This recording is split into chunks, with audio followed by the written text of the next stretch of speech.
네, 계속 이어서 저당권의 효력이 미치는 물적 범위 관련해서 이번은 과실이에요. 자, 과실은 출발점입니다. 저당권은 교환 가치를 파악하는 관념적인 권리다. 그 얘기는 뭐냐면 목적물의 점유를 이제 봤습니까? 받질 않습니다. 그런 문제 때문에 저당권이 교환 가치가 침해될 소지가 있어서 앞에서 배웠죠. 담보지상권을 설정하는 겁니다. 자, 그 출발점은 목적물 점유는 여전히 설정자인 즉 소유자가 있는 겁니다. 따라서 과실을 취득하는 것은 원칙적으로 저당권자가 아니라 누구다? 저당권 설정자 즉 소유자일 겁니다. 원칙적으로 따라서 저당권 효력이 미치지 않는다. 왜냐? 저당권자는 목적물을 점유할 권리가 없고 그 사용 수익 권능은 유준히 설정자, 저당권 설정자 자체 소유자, 그 부동산 소유자에게 있기 때문이다. 그리고 항상 과실하면 수험생 입장에서는 차임, 항상 차임을 떠올리십시오. 과실에 쓰고 차임이라고 있는다. 여러분 이 과실, 여러분 어떤 뭐 사과나무의 사과, 매실나무의 매실, 그 과실은 수험생 입장에서 뭐 시험에 나오지도 않고 실무에서도 안 납니다. 항상 과실은 차임이다. 그렇게 읽으십시오. 과실에 쓰고 차임으로 읽는다. 항상 과실하면 차임을 염두에 두셔야 합니다. 원칙적으로 효력이 미치지 않아요. 왜냐하면 사용수익 권능, 과실을 얻는다는 것은 사과나무의 사과를 얻는 것은 당연히 그 목적물을 사용할 수 있는 그 토지 위에 그 사과나무를 키울 수 있는 사람, 그 사람이죠. 원칙적으로 설정자입니다. 그런데 예외적으로 법률에 뭐에 대해 부동산에 대해 압류가 있으면, 압류가 있다는 얘기는 저당권의 기초에서 임의 경매 절차를 진행한 경우겠죠. 기본적으로 그러한 경우라면 그 이후에 압류가 있는 이후에 저당권 설정자가 그 과실을 또는 그러니까 압류 시점을 기점으로 해서 그 이전에 누구? 설정자, 저당 목적물의 소유자가 과실을 취득하지만 압류가 된 이후에는 누가? 저당권자가 취득한다는 겁니다. 그 부동산으로부터 수취한 과실이나 수취할 수 있는 과실에 저당권의 효력이 미친다. 이게 시험에 잘 나옵니다. 생소하기 때문에. 그래서 근데 이 과실은 차임으로 바꾸요. 그래서 시험에 이렇게 나옵니다. 저당 부동산에 대한 압류가 있으면 딱 그 얘기합니다. 저당 부동산 압류가 있으면 압류 이후에 설정자의 부동산에 관한 차임 채권 이게 과실이죠. 왜냐하면 이 차임 채권은 결국은 설정자가 제3자에게 지상권을 유료의 재산권을 설정하거나 아니면 임대차 계약을 체결한 경우거든요. 그래서 설정자 부동산에 대한 차임 채권은 그런 표현입니다. 이런 용어도 익숙해야죠. 설정자가 지금 점유해서 사용 수익할 권능이 있고 그 사람이 제3자에게 지상권이나 임차권 설정하는 것은 가능하거든요. 왜냐하면 저당권은 교환가치만 파악하는 거고 저당권이 있다고 해서 지상권, 전세권 설정을 못하는 것은 아니다. 대신에 제한이 있죠.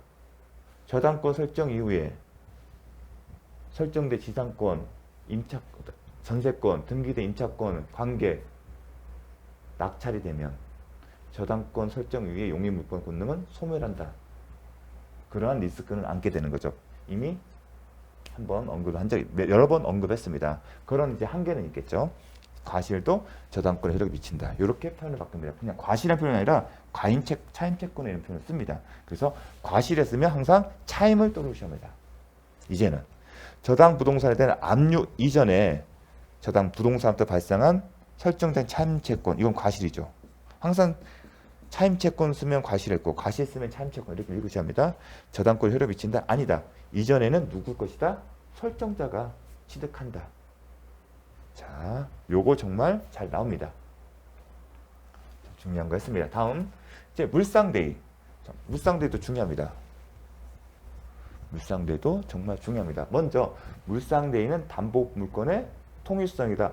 담보물권을 갖고 있는 보편적인 특징이다.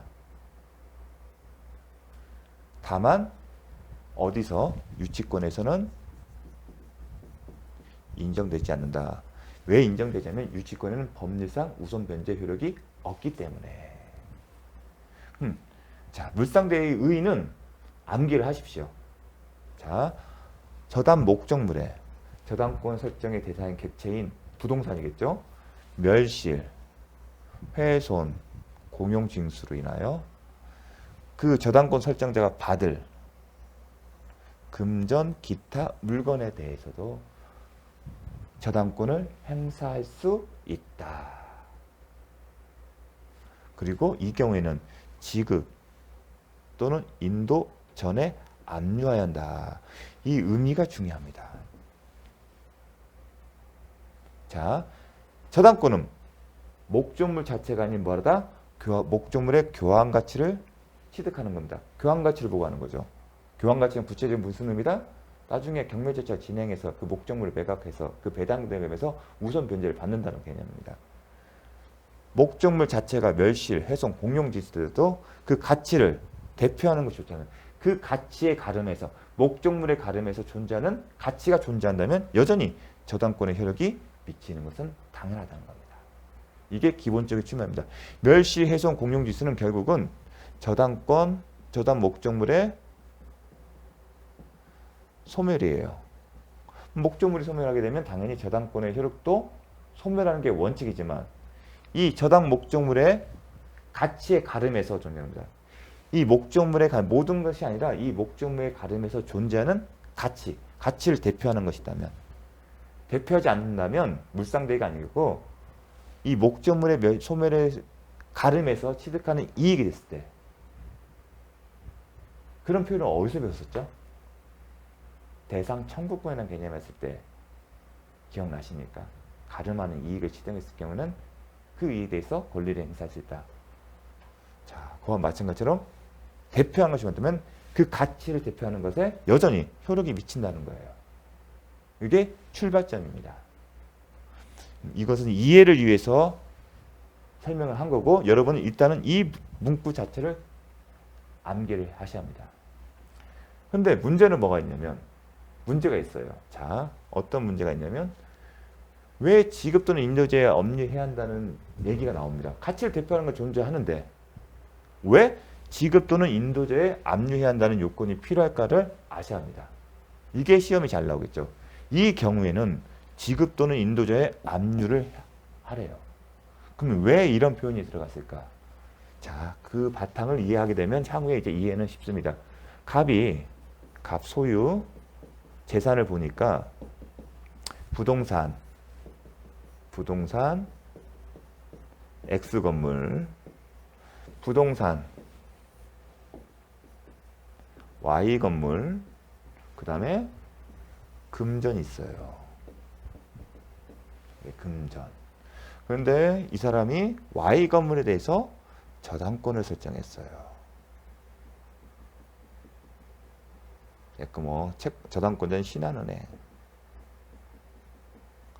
이 부동산을 담보를 해서 돈을 빌렸다는 얘기입니다. 그런데 이게 저당권 설정 위에 어떤 일이 벌어졌냐?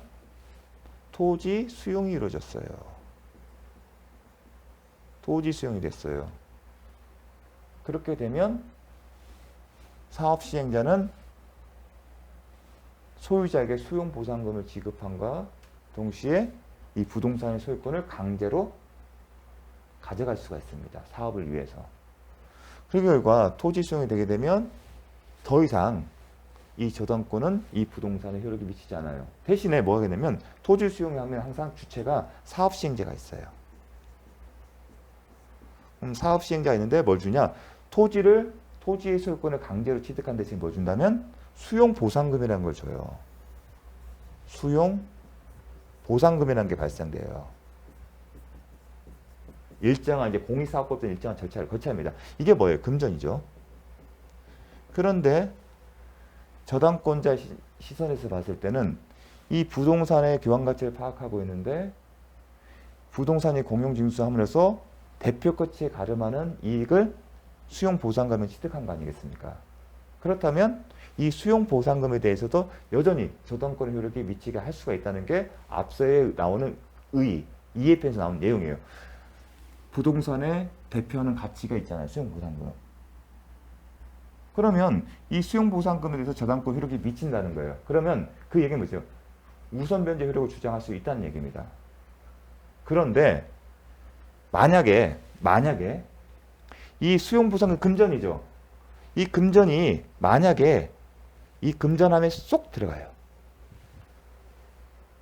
그러면 이 금전은 다른 금전과 섞이게 돼서 특정될 수가 있습니까? 안 됩니까? 특정이 안 되잖아요. 금전은 이 금전 안에 들어가게 되면 다른 거 섞게 돼서 특정할 수가 없어요. 근데 특정할 수 없는 상황, 이러한 상황에 대해서도 과연 저당권의 효력이 미친다고 볼 수 있을지가 쟁점이 된 거예요. 이 출발점은 부동산의 저당권 설정에서는 특정이 되기 때문에 가능했던 거예요. 그런데 이 토지 수용 보상금이 연로 금전함에 갑 소유 재산의 금전함에 다른 거 섞게 되면 특정이 안 돼요. 그럼에도 특정이 이제 특정성이 없어지는 상황에서도 여전히 이 저당권자 신한은행이 이 금전에서 우선 변제 효력을 주장할 수 있다면 이 금전에 대한 다른 채권자들에게 불이익의 손해를 줄 겁니다. 그런 문제가 발생한다는 겁니다. 섞이지 않게 하는 거예요. 섞이게 되면. 따라서 물상대의성을 주장하려면 섞이지 않게 해야 한다. 섞이지 않는 건 뭐냐면 계속 특정성을 유지하는 거예요. 부동산을 대표하는 가치가 특정 지석에서 남아있어야 돼요. 수용보상금이라는 이름은. 근데 이 금전에 들어가면 수용보상금이라는 이름은 없어지고 단지 돈이에요. 금전이에요. 그럼 계속 수용보상금에 머물러 있어야 돼요. 그게 특정성을 유지하는 거예요. 그럼 방법은 뭘까요? 이 특정성 유지하는 방법은 뭐냐면 이 수용보상을 이 금전 안에 들어가는 걸 막으면 되는 거예요. 막는다는 게 뭐예요? 토지 수용, 사업 시행자는 토지소에게 소유자에게 수용보상금을 지급하지 말라는 거예요. 이 금전에 넣지 말라는 얘기는 결국은 사업 시행자는 토지 소유자인 갑에게 강제 수용해서 토지 소유권을 잃어버리는 이 소유자에게 금전을 지급하지 말라. 돈 지급하지 마. 그렇게 되면 이게 특정성이 유지되는 거잖아요. 수용보상금이라고. 이 안에 들어가면 이제 수용보상금이라는 성격은 없어져요. 방법은 지급하지 않으면 계속 수용보상금으로 남아있는 거예요. 지급하지 말라는 게 뭐냐? 압류예요. 압류. 압류가 처분 금지예요. 그 얘기는 뭐냐면 지급하지 말라는 것도 처분 금지예요. 그렇게 함으로써 특정성이 유지되는 거예요. 그래서 지급 전에 압류, 지급 또는 인도 전에 압류한다 표현은 그런 의미인 겁니다. 이게 이 뚝 들어가면 특정성이 유지하지 않기 때문에 대표하는 가치라고 볼 수가 없거든요. 그러면 방법은 금전 안에 돈을 안 들어가는 거. 그 얘기는 쉽게 해서 바꿔 말하면 사업시행자가 소지 소유자가 돈을 지급하지 말라는 거. 그게 법적 민사집행상 방법 뭐냐? 압류. 그게 처분 금지예요. 그렇게 된 그런 의미이기 때문에 이 묶어두는 것은 반드시 저당권자가 할 필요가 있다 없다? 없는 거예요. 묶어두면 여기 이해관계 있는 사람들이 다 달라붙어서 할 수가 있습니다. 수용보상금 섞여. 그래야만이 이거의 대표 가치인 거죠. 그런 의미입니다. 여전히 이 돈이 수용보상금의 성격이 있어 이 부동산의 가름에서 존재하는 그 특정성이 유지된다. 그런 의미가 있는 겁니다. 그래서 그런 의미 때문에 지급 또는 인도 전에 압류한다는 표현 관련해서 시험이 잘 나오는 겁니다. 자, 요거를 이해하시면 문제 푸는데 정말 도움이 됩니다. 보겠습니다. 자, 다음 볼게요. 하나씩. 자, 보겠습니다. 지급 또는 인도 전에 압류한다. 물상 대권의 적극적인 성립 행사 요건이 아니라, 왜냐면 특성성만 유지하면 된다는 얘기예요. 물상 대위권의 대상이 특정성을 이룬 경우에는 물상 대위권이 소멸한다는 소극적인 의미에 불과하다. 이건 시험에 안 나와요. 이게 무슨 의미인지를 알자는 겁니다. 특정성이 잃는 경우에는 소멸한다는 얘기. 그 의미의 원죄는 이미 설명을 했습니다. 금전 안에 돈이 들어가게 되면 더 이상 특정성이 없기 때문에 그 경우에도 우선 변제 효력이 인정하게 되면 다른 채권자들에게 예측하지 못한 손해를 준다. 그리고 대표 가치라고 볼 수가 없죠. 금전에 들어간 수용보상금의 대상 아니에요. 그냥 돈이에요. 우리가 대표한다는 것은 여전히 땅, 기존 저당권을 목적으로 했던 그 땅을 대표할 수 있는 가치예요. 그 얘기는 수용보상금이죠. 만일 목적물의 소유자가 금전 기타 물건을 지급받아 금전함에 돈이 들어가면 저당물 소유자 일반 잔산에 혼합되어 버린 후에도 특정성이 없는 거예요. 돈은 그 금전함에 들어가면 더 이상 수용보상금이라는 그 표딱지는 사라진다는 겁니다. 물상 대위권의 존속을 인정한다면 우선 변제 효력이 미치면 특정되지 않아 저당물 소유자의 다른 채권자들이 불축의 손해입니다. 특정성을 왜 해야 하는지 그 의미입니다. 시험에 나오지 않습니다. 이 부분이 이해 차원에서 이해를 하면 이제 문제 맞히는 게 쉽기 때문에 부연 설명을 하는 겁니다. 저당권 설정자가 압류 전에 금전 설정자가 압류 전에 금전 기타 물건을 지급 또는 인도받으면 물상 대위권은 소멸한다. 왜냐하면 특정성이 사라지기 때문에. 따라서 그런 경우에는 물상 대위권을 행사할 수 없다? 행사할 수 없고 물상 대위권의 대상이 특성성을 유지하고 있는 한 물상 대위권자가 스스로 압류를 하지 않더라도 물상 대위권을 실행할 수 있다. 요 표현이 중요해요. 이게 시험에 나오는데 왜 지급 또는 압류 전에 인도 전에 압류해야 한다 그 이유를 알아야만이 이 표현이 맞는 거예요. 먹문에 따르면 마치 물상 대위권을 주장한 사람이 압류를 해야만이 가능할지 보이지만 실제로 그 의미에 비춰봤을 때는 본인이 않고 제3자가 미리 해놨더라면 물상 대위권을 행사할 수 있다. 왜냐면 특정성 유지하는 게 목적이기 때문에 그게 소극적인 의미다. 특정성이 사라지면 사라진다는 의미지 반드시 압류를 해야만이 본인이 한 사람만이 물상 이 얘기는 물상 대위권을 행사하는 사람이 반드시 본인이 압류를 해야 한다는 그런 적극적인 요건은 아니라는 겁니다. 그렇기 때문에 압류는 물상 대위의 성립 요건이 아닙니다. 단지 소극적 요건. 소극적 요건이란 특정성이 사라지면 물상 대위권은 소멸한다. 또한 물상 대위 객체는 저당물 소유자가 수령하는 금전이나 물건 그 자체가 아니라 뭐다? 인도 청구권 내지는 지급 청구권입니다. 즉 사업 시행자는 소유자에게 뭐죠? 수용 보상금 지급할 의무가 있기 때문에 그 결과 소유자는 사업 시행자 어떤 거죠? 보상금 청구권을 가지고 있는 거고 물상 대위는 바로 그 보상금 청구권에 대해서 존재한다는 겁니다. 그 얘기를 한 겁니다. 청구권이 포인트입니다. 인도는 수용 같은 경우는 금전 보상도 있지만 다른 토지로 줄 수도 있습니다. 그럴 때는 인도겠죠. 지급은 금전 지급 청구권 생각하십니다. 그래서 포인트는 청구권이지 그 자체가 아니라는 거. 그래서 아까 제가 그랬던 토지 수용이 발생했을 때 사업 시행자는 소유자에게 돈을 줘야 하는데 그 의무가 있기 때문에 반대로 소유자는 사업 시행자에게 수용 보상금 지급 청구권이 있다. 그 청구권 자체가 물상 대위 객체다는 거. 자, 다음 저당권 설정자에게 대위할 물건이 인도된 후에 이 얘기는 혼합됐다. 특정성이 사라졌다. 그렇게 읽으셔야 합니다. 그 경우에는 저당권자 그 물건을 압류한 경우라도 행사할 수 있다? 아니다. 이미 인도된 후에 된 얘기는 특정성을 잃어버리고 그 얘기는 물상 대위권을 행사할 수 없다. 설사 그 위에 압류를 하더라도 사실 이 말 자체가 어폐가 있는 거예요. 왜냐하면 인도 후면 특정성이 사라지기 때문에 압류도 할 수가 없어요. 다만 수험생에 있어 시험 문제 출제이기 때문에 이런 표현을 쓰는 게 가능합니다. 왜냐하면 특정성이 없는데 어떻게 압류합니까? 압류도 객체가 특정이 돼야 합니다.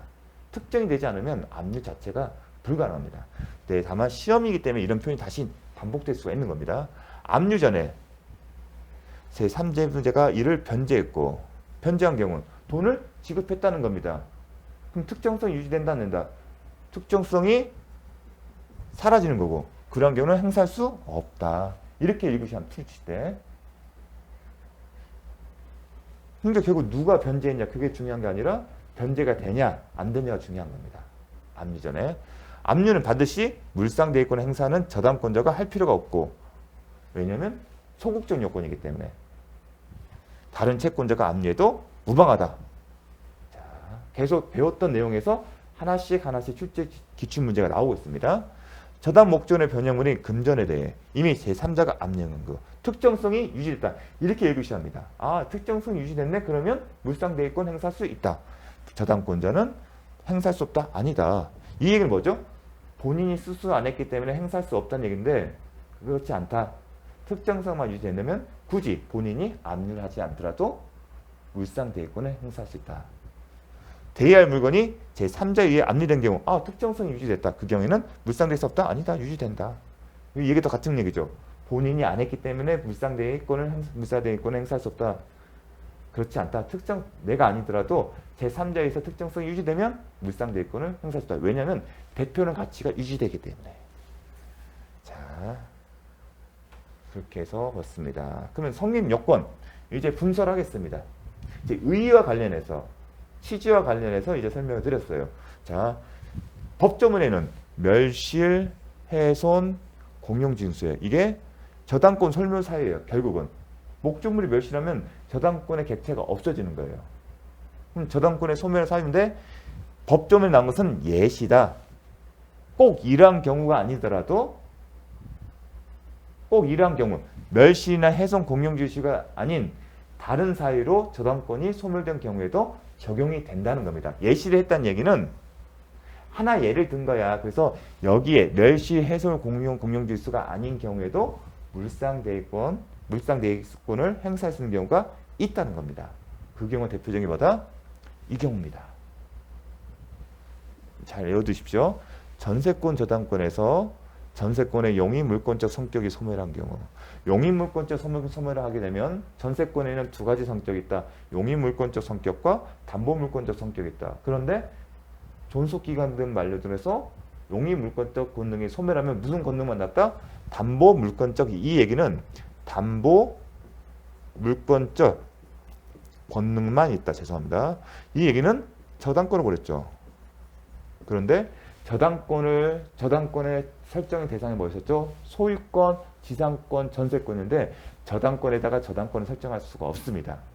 그 얘기는 여기에 언급된 사유는 아니지만 다른 사유로 저당권이 소멸돼요. 왜냐하면 저당권을 대상으로 저당권은 존재할 수가 없기 때문에요.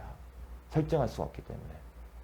그럼 저당권 소멸합니다. 그런데 그 경우에 용익물권적 소멸하고 저당권을 넣는데 그 경우에는 전세금 반환채권 담보한 저당권이 존재하기 때문에 소멸 대신에 전세금 반환채권, 남아있는 전세금 반환채권에 그 기존의 전세권에서 가름하는 전세금 반환채권에요 물상대회를 할 수 있다. 이렇게 갑니다. 그래서 출발입니다. 이 경우 아니 멸실해서 공용지수가 아니잖아요. 이거는 지금 용익물권자 성기 소멸한 게 존속기간이 만료거나 계약이 종료된 거거든요. 뭐 소멸 청구나 아니면 해지 통고에 의해서 합의 해제에서 멸시 해소 공유준수에 해당되지 않아요. 그럼에도 불구하고 물상대회를 할 수 있는 것은 이거는 하나의 예시다. 즉 다른 사유로 저당권이 소멸하면 경우에도 대표할 가치가 존재해서는 여전히 물상대회를 할 수 있다. 그렇게 논리적으로 해석된 겁니다. 이것도 중요합니다. 저당권 설정의 객체인 부동산을 매각한 경우 매각대금에 대해 물상대위권을 행사할 수 있다? 아니, 행사할 수 없다? 맞아요. 왜냐면 매매는 저당권 소멸사가 아니에요. 자, 저당권이 설정된 부동산을 매각해요. 그럼 저당권이 소멸합니까? 아니잖아요. 매수인이 그 저당권이 나중에 실행되면 소유권을 잃게 되겠죠. 따라오는 거예요. 인수를 하는 거예요. 소멸하는 게 아니지 않습니까? 매매에서. 잘 생각해 보십시오. 여러분이 저당권 설정된 아파트 매수한다고 해서 저당권이 당연히 소멸한 거 아니지 않습니까? 그래서 저당권 소멸가 아니기 때문에 이 매매 대금에 대해서는 대표 가치가 아니므로 물상대위권을 행사할 수 있다? 할 수 없다.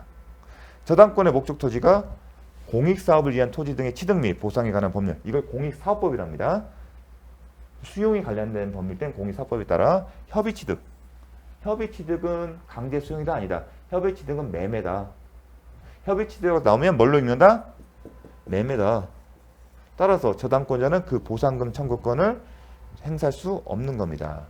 협의 취득했다는 얘기는 강제 수용이 아니에요. 강제 수용은 토지수용위원회, 사업시행자가 재개 신청을 해요. 이거를 강제로 수용할 수 있는 권한을 부여해 주세요 해요. 그게 바로 수용 재결입니다.